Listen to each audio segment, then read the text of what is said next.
How to choose a best bank. A bank is a financial institution that is licensed to accept checking and saving deposits and make loans. Banks are provided related services such as an individual retirement accounts, certificates of deposit, currency exchange, and safe deposit box. There are several types of banks, including retail banks, commercial and corporate banks, and investment banks. In America, banks are regulated by the national government and by the individual states. What to know? A bank is a financial institution licensed to receive deposits and make loans. There are several types of banks, including retail, commercial, and investment banks. In most countries, banks are regulated by the national government or central banks. Understanding how bank works. Banks have existed since at least the 17th century. They provide a safe place for customers and business owners to store their cash and a source of loans for personal purchases and individual ventures. In turn, the banks uses the cash that is deposited to make loans and collect interest on them. The basic business plan haven't changed much since the Medici family started dabbling in banking during the Renaissance, but the range of products that banks offer has grown. Basic bank services. The banks offer various ways to stash your cash and various ways to borrow money. Checking accounts. Checking accounts are deposits used by customers and businesses to pay their bills and make cash withdrawals. They pay little or no interest at the typical come with monthly fee, usage fee, or both.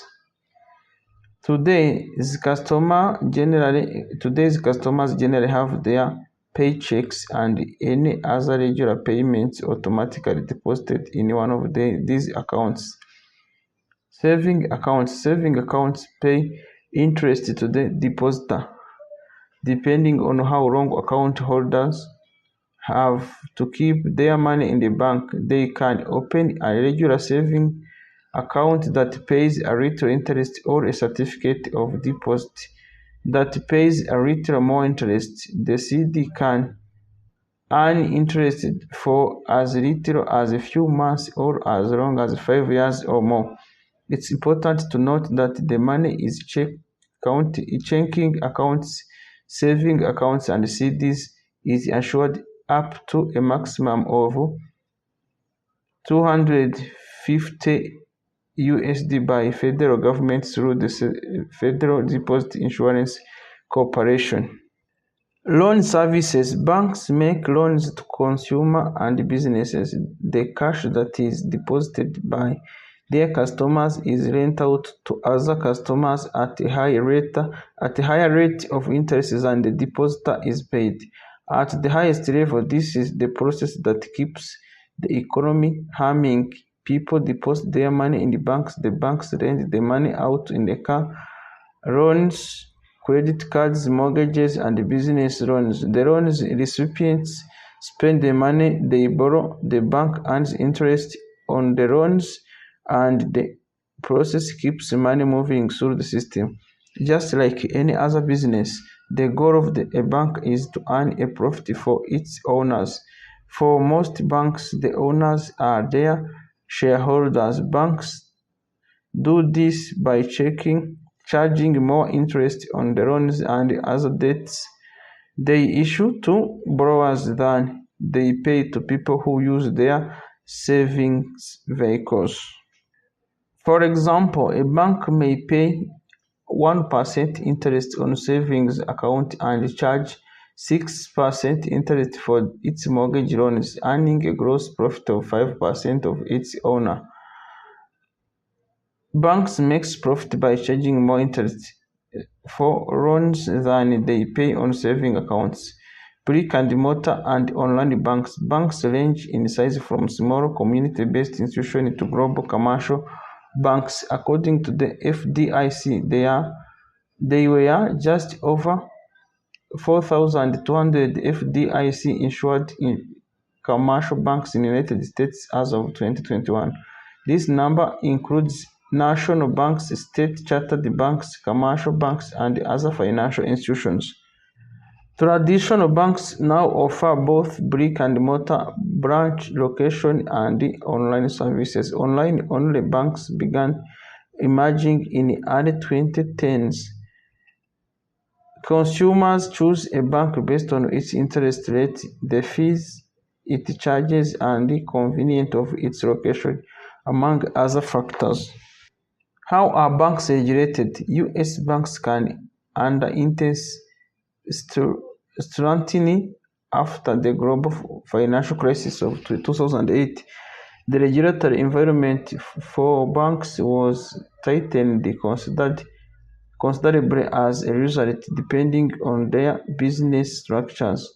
U.S. banks may be regulated at the state or national level, or both. The state banks are regulated by each state's Department of Banking or Department of Financial Institution.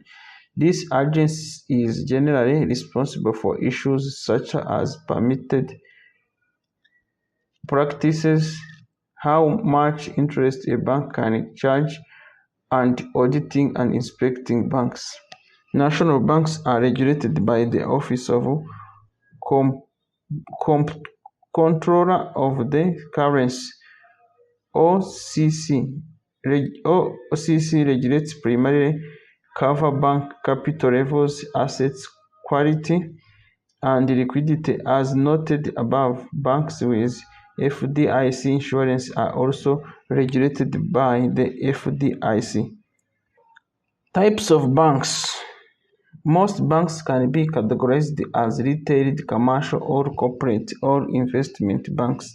The big global banks often operate separate arms for each of these categories. Retail banks offer their services to the general public and usually have branch offices as well as main offices for the convenience of their customers.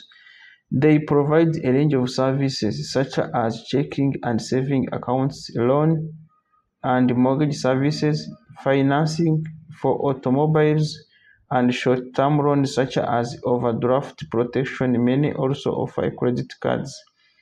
They also offer access to investment in CDs, mutual funds, and individual retirement accounts. The larger retail banks also cater to higher net worth individuals with specialty services such as private banking and wealth management services. Examples of retail banks include TD Bank and Citibank.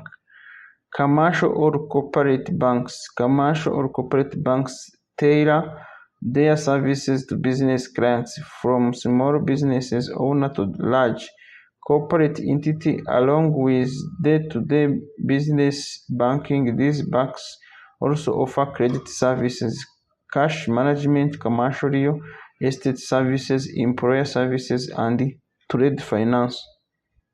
JP Morgan Chase and Bank of America are examples of commercial banks, though both have largely retail banking division as well.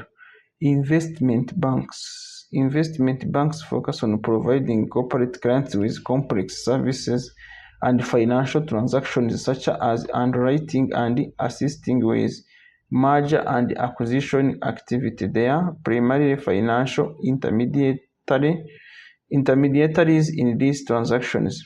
Their clients include large corporations, other financial institutions, pension funds, governments, and hedge funds.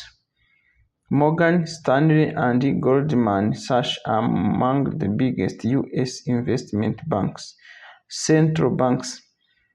Unlike the banks above, central banks do not deal directly with the public. A central bank is an independent institution authorized by a government to oversee the nation's money supply and its monetary policy. As such, central banks are responsible for the stability of the currency and of the economic system as a whole. They also have a role in regulating the capital and reserve requirements of the national bank. The U.S. Federal Reserve Bank is the central bank of the U.S., the European Central Bank, the Bank of England, the Bank of Japan, the Swiss National Bank, and the People's Bank of China are among its counterparts in the nations. Bank compared to credit union. Credit unions offer banking services, but unlike banks, they are not for-profit institutions created for and managed by their members or customers. Credit unions provide routine banking service to their clients who are generally called members. Credit unions are created, owned, and operated by their clients and are generally tax exempted. Members purchase share in the corp and that money is poured together to fund the credit union's loans.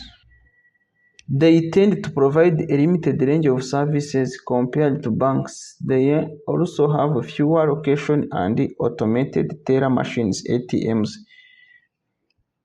How do I know my money is safe in the bank? The Federal Deposit Insurance Corporation is an independent agency created by Congress to maintain stability and public confidence in the U.S. financial system. The FDIC supervises and examines banks to ensure that the money they handle is safe. Moreover, it insures your money. The insurance maximum is $250 per depositor per insurer bank for each account ownership category. You don't have to purchase this insurance if you have opened a deposit in an FDIC insured bank. You are automatically covered. The agency's bank find site can help you to identify FDIC insured banks and branches. Are any non-bank account insured? The mission of the Securities Investor Protection Corporation (SIPC) is to recover cash and securities in the event a member brokerage fund fails. SIPC is a non-profit corporation that Congress created in 1970. SIPC protects the customers of all registered brokerage funds in the U.S. This applies to stocks and bond securities and such that a brokerage fund holds. Brokerage funds rarely fail or close suddenly, but if this occurs, the SIPC helps choose the fund through liquidation and establishes claims processes by which it can protect the investor. SIPC protects your account for up to $500,000 USD in securities. This includes a limit of $250,000 USD in cash in your account. Should I choose a retail bank, credit union, or commercial banks? You should consider whether you want to keep both business and personal accounts at the same bank, or whether you want them at separate banks. A retail bank, which has basic banking services for customers, is the most appropriate for everyday banking. You can choose a traditional bank, which has a physical building, or an online bank, which, if you don't want or need to physically visit a bank branch, you might consider a credit union, which is a non-profit institution and is available to serve the needs of people with a common employer, labor union, or professional interest. What other factors go into choosing a bank?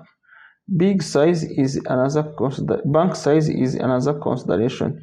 Large retail banks are often well-known big name banks and other locations throughout the U.S., which is convenient if you travel often for work or vacation, you would have easier access to your funds when you are away and may be able to avoid foreign ATM fees.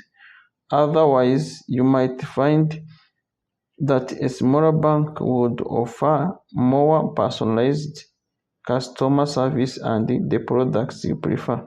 A community bank, for example, takes deposits and lends locally, which could offer a more personalized banking relationship. Choose a convenient location if you are choosing a bank with a brick and mortar location. If you have financial emergency, you don't want to have to travel a long distance to get cash. See if the bank you are choosing offer other services such as credit cards, loans, and safe deposit box.